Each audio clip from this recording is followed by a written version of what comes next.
Hey everyone, Erin from Morehouse Farm here.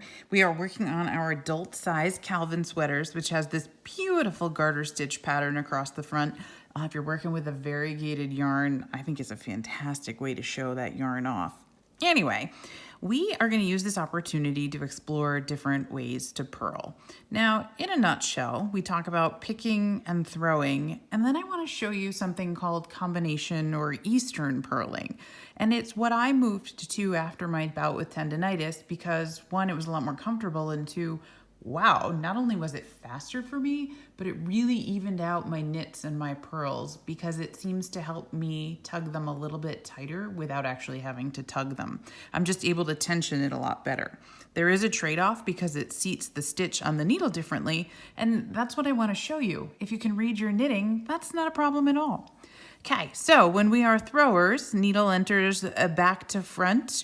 We wrap the yarn, pull that through, and there we go, right? Back to front, wrap the yarn, pull it through off the back side.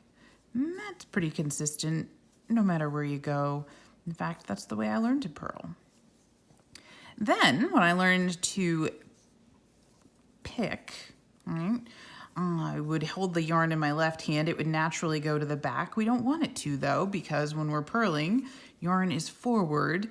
And in order to pick in that same manner, yarn comes again back to forward, or your needle comes back to front. We gotta reach up and grab it here. And it's been a while since I've done it. You may need to move your finger forward just to be able to grab it. Now, the more you do this, of course, the better you get. And you work on your tensioning up, grab through, technically, right? Back to front, up, grab through, back to front, up, grab through. And that, now I'm completely out of practice, so please don't take that as this is not a good way to purl. That didn't work as well for me and my tendinitis. So the way that I had learned to purl earlier on really helped me get through that. And the idea is the same. Yarn is forward. I am putting the needle through, still back to front, but I'm just wrapping the yarn the opposite direction. Okay, see how much quicker that is, how much less movement it requires. That was really a good thing when I was battling that tendinitis. And see how much less not only movement, but yarn it requires, how much less juggling. The difference though is that it seats the yarn on the needle, so your stitches differently when it comes back around. So see how here's the last one of the regular continental style. The right leg is to the front, the left leg is to the back. Then here's where I started with my combination or Eastern purling. The right leg is to the back. Now, I don't like to say front and back because each stitch has two legs and it just depends on where it's seated on the needle.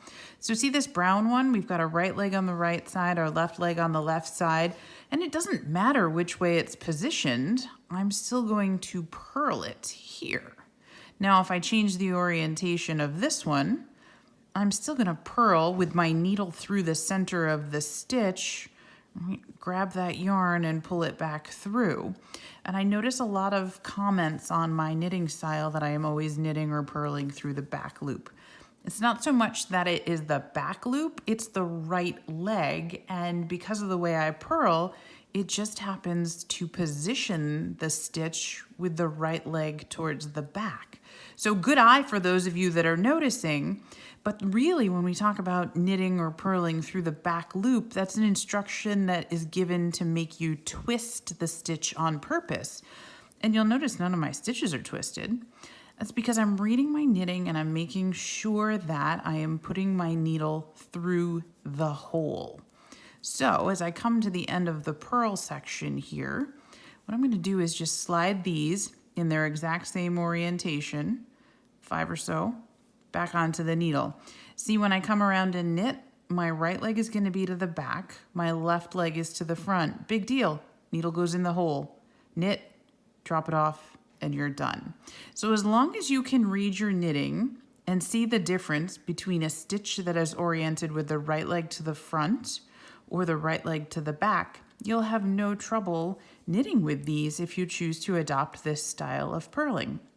Now, like any of them, it's going to be awkward at the very beginning. You saw how I was trying to purl continental after knot or picking after I haven't done it for a very long time. So it's going to be an adjustment. But I find that it evens things out quite a bit. You can see some pretty even tension there. I changed it a bit up here. Actually, I switched needles just to be able to take one of the photos for y'all. And then I brought it back. So any of those changes you make are going to change your tension a little bit. Just keep that in mind. But I think with these nice long stretches of purl, that is a really good place to practice something like this because you just got to do it. That is the only way you're going to adopt a new technique is time in the seat.